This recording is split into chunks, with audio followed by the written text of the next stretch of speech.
كنتم خير أمة أخرجت للناس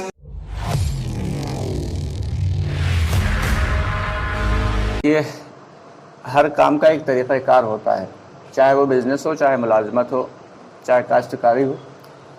اسی طریقے سے دعوت کے بھی کچھ اصول ہوتے ہیں، آداب ہوتے ہیں۔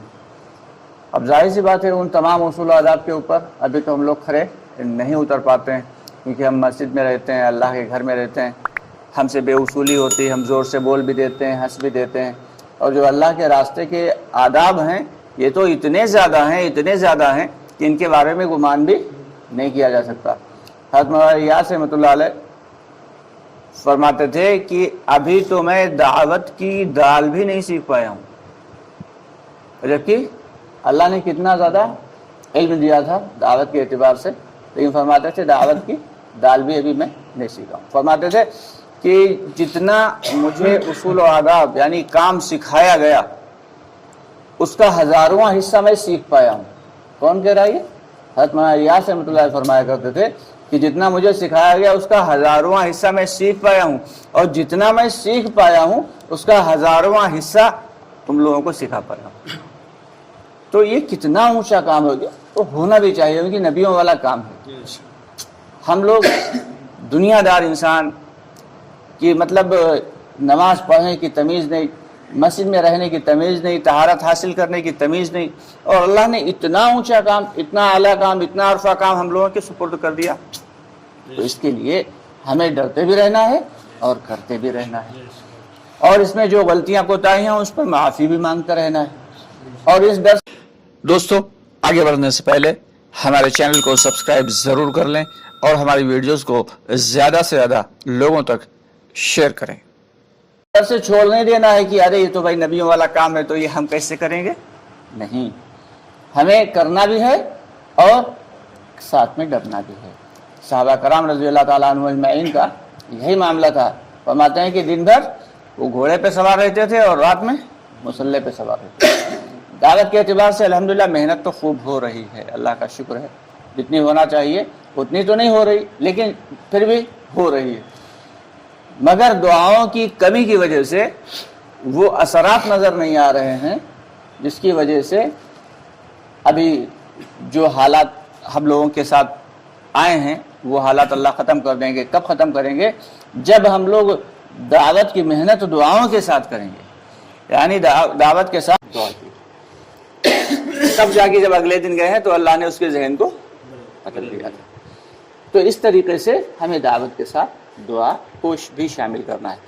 اور ابھی تو اللہ کے راستے میں دیکھیے آئے نکلے ہوئے تھے، یہ 3 دن ہمارے پاس بالکل فری تھے، کوئی کام نہیں تھا، یہی کام تھا تو کر رہے تھے، چاہے مجبوری میں کر رہے تھے یا شوق میں کر رہے تھے، لیکن کام ابھی ختم نہیں ہوا۔ صحابہ کرام رضی اللہ تعالیٰ عنہ اجمعین جب اللہ کے راستے سے آتے تھے گھر پہ تو یہ سوچ کے نہیں آتے تھے کہ چلو اب ٹائم ختم ہو گیا اب چلو گھر پہ کاروبار دیکھیں، بلکہ یہ سوچ کے آتے تھے چلو گھروں پہ اپنے گھروں کا نظم بنا لیں اور اس کے بعد پھر اللہ کے راستے میں واپس جانا ہے۔ کیونکہ اصل کیا ہے، ہم لوگوں کا زندگی کا جو ریزن ہے، جو جس وجہ سے اللہ نے دنیا میں بھیجا، وہ وجہ اور وہ ریزن یہ ہے کہ ہم اللہ کے راستے میں اللہ کے دین کی محنت کریں۔ تو اس لیے یہاں پہ آئے ہم نے جو وقت لگایا اس پر اللہ کا شکر ادا کریں، اور جو بھی ہم سے غلطیاں کوتاہیاں ہوئیں اس کے لیے ہم توبہ استغفار کریں، اور جو 5 اعمال بتائے جا رہے ہیں اپنے علاقے میں اپنے مقام پہ جا کے ان 5 اعمال کو مضبوطی کے ساتھ پکڑ لیں۔ جیسے 5 نمازیں فرض ہیں، ایسے ہی روحانی اعتبار سے یہ 5 کام ضروری ہیں۔ 5 اعمال کیا ہیں کہ مشورے میں اپنے آپ کو ہر حال میں شامل رکھیں۔ کہتے ہیں مشورہ صرف 2 حال میں ہمارا چھوٹنا چاہیے، ایک تو ہم شہر میں نہ ہوں تو مشورہ چھوٹ گیا، چلو کوئی بات نہیں، یا تو پھر ہم دنیا میں نہ ہوں، مر گئے تو مشورہ چھوٹے۔ ان 2 حالات کے علاوہ ہمارا مشورہ نہیں چھوٹنا چاہیے۔ دوسری چیز یہ ہے کہ گھر کی تعلیم نہایت اہم ہے، گھر کی تعلیم 5 اعمال کے ساتھ کریں، اور ساتھ ہی ساتھ مسجد کی تعلیم کو بھی اپنا ضروری سمجھیں۔ ان 2 تعلیموں کو ملا کے ایک تعلیم بنے گی، اور اپنی مسجد کی جو آبادی کی محنت ہے، چاہے وہ آدھے گھنٹے سے شروع کریں، 15 منٹ سے شروع کریں. اللہ نے 24 گھنٹے دن بھر میں دیے ہوئے ہیں، اس میں سے آدھا گھنٹہ 15 منٹ اللہ کی رضا کے لیے اللہ کے بندوں میں چل پھر کر، کوئی آئے یا نہ آئے، کوئی ملے یا نہ ملے، ہمارا کام جانا ہے، ہمارا کام جانا ہے. ہدایت تو اللہ تعالیٰ نے حضرت محمد مصطفیٰ صلی اللہ علیہ وسلم کے بھی ہاتھ میں نہیں رکھی، جبکہ اللہ کے بعد جن کا مرتبہ ہے، آپ کے ہاتھ میں بھی ہدایت نہیں، تو ہدایت تو اللہ دیں گے. تو ہم یہ نہ سوچیں کہ اتنی مرتبہ گئے، ہم تو اپنے آپ کو نشانہ بنا کے جائیں کہ ہم اپنے لیے جا رہے ہیں، جتنی دعوت دیں گے ہمارے اپنے اندر اترے گی. تو یہاں تک فرماتے ہیں کہ 25 لوگوں کو روزانہ دعوت دینا ہے. کتنے لوگوں کو؟ 25 لوگوں کو. ایک آدمی پہ اگر 10 منٹ بھی صرف کریں گے تب بھی 250 منٹ ہو جائیں گے. تو اس لیے کم از کم کے درجے میں نہیں 25 تو 2-3 لوگوں کو دعوت تو ضرور دیں، یعنی آدھا گھنٹہ دعوت محنت.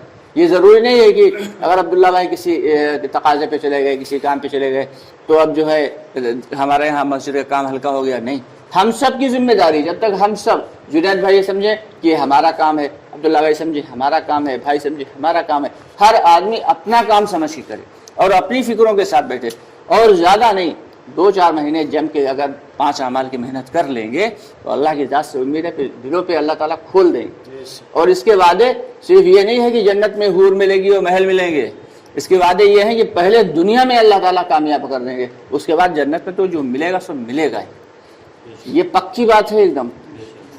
اگر یقین کے ساتھ، صدق دلی کے ساتھ، استقامت کے ساتھ اور اخلاص کے ساتھ ہم دعوت کی محنت کریں گے تو یقینی طور پہ دنیا میں بھی اللہ تعالیٰ ہمارے اوپر راستے ہمارے کھول دیں گے.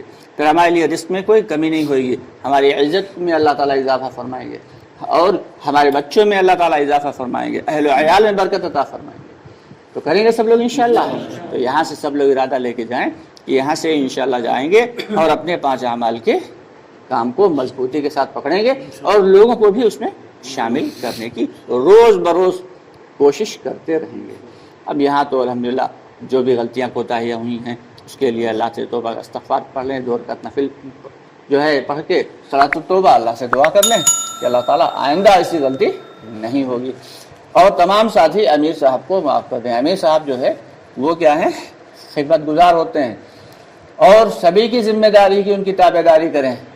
امیر کی ذمہ داری یہ ہے کہ امیر صاحب جو ہے وہ ساتھیوں کو جوڑ کے بھی رکھیں اور ان کے لیے توبہ استغفار بھی کریں، کیونکہ ساتھیوں سے جو غلطی ہوتی تو ان کے لیے توبہ استغفار بھی کریں. بڑی ذمہ داری ہوتی ہے امیر کی اللہ نے.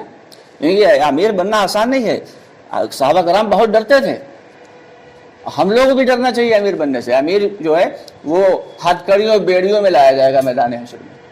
اگر اس نے، امیر نے اگر عدل کے ساتھ کام کیا ہوگا، انصاف کے ساتھ کام کیا ہوگا تو اس کی ہتھکڑی بیڑیاں کھول دی جائیں گی، ورنہ پھر کیا ہوگا. تو اس لیے اسی لیے کوئی نہیں بنتا ہے امیر، زبردستی پکڑ کے بنا دیا جاتا ہے. تو اس لیے سبھی ساتھی اپنے امیر صاحب کو معاف کر دیں اور امیر صاحب بھی اپنے تمام ساتھیوں کو معاف کریں اور تمام ساتھی ایک دوسرے سے جو کو معاف کریں کہ جب ساتھ میں رہتے ہیں تو تھوڑی سی کوئی بات چیت بھی ہو جاتی ہے، ادھر ادھر سے تھوڑا سا تیز آواز میں کوئی بول بھی دیتا ہے. تو اس لیے تمام ساتھی ایک دوسرے کو معاف کر کے جائیں، اپنا حساب کتاب کر لیں اور یہاں سے امیر صاحب جس طریقے سے بتائیں گے، جس اعتبار سے بتائیں گے جانے کے لیے ویسے جائیں. اب یہاں سے جا رہے سنت کے مطابق نکلیں گے. پہلے الٹا پاؤں نکالیں گے، مسجد کے باہر رکھیں گے چپل پہ، پھر دعا پڑھتے ہوئے اللہم انی نسألک من فضلک اسألک من فضلک. کئی لوگ ہیں تو سب کے لیے نسألک لگ جاتا ہے، اکیلے ہیں تو صرف اسألک لگتا ہے. اللہم انی اسألک من فضلک، بسم اللہ الصلاۃ والسلام علی رسول اللہ صلی اللہ علیہ وسلم. اور پھر الٹا پیر نکالیں گے. الٹے پیر میں پہلے چپا جائے تو ایک ایک سنت کو اگر ہم پکڑ لیں تو ایک سنت کا اتنا بڑا ثواب ہے کہ ہم لوگ گمان بھی نہیں کر سکتے. اور کیا ہے کہ الٹا پیر پہلے نکالیں، سیدھا پیر بعد میں نکالیں. چپل پہلے سیدھے پیر میں پہنیں، بعد میں الٹے پیر میں پہنیں. اور جب مسجد میں داخل ہوں تو کیا ہے، پہلے سیدھا پیر داخل کریں، الٹا پیر داخل کریں. تو یہ چھوٹی چھوٹی سنتوں کو اپنی زندگی میں لانا ہے، اپنی زندگی کو سنتوں سے مزین کرنا ہے، سنتوں سے سجانا ہے. اور جو توام سیٹ ہے اس کا سب لوگ دھیان رکھیں. اپنے اپنے سامان کی تمام حضرات دھیان رکھیں کہ کسی کی مسواک، کسی کی تسبیح کہیں رہ نہ گئی ہو تاکہ وہ پلٹ کے پھر واپس نہ آنا پڑے. مسجد کا کوئی سامان جائے نہ اور ہمارا کوئی سامان یہاں چھوٹے نہ. اس اعتبار سے اپنا کام کر لیں. اللہ تعالیٰ ہم سب کو کہنے سننے ہمارے چینل کو سبسکرائب ضرور کر لیں اور ہماری ویڈیوز کو زیادہ سے زیادہ لوگوں تک شیئر کریں.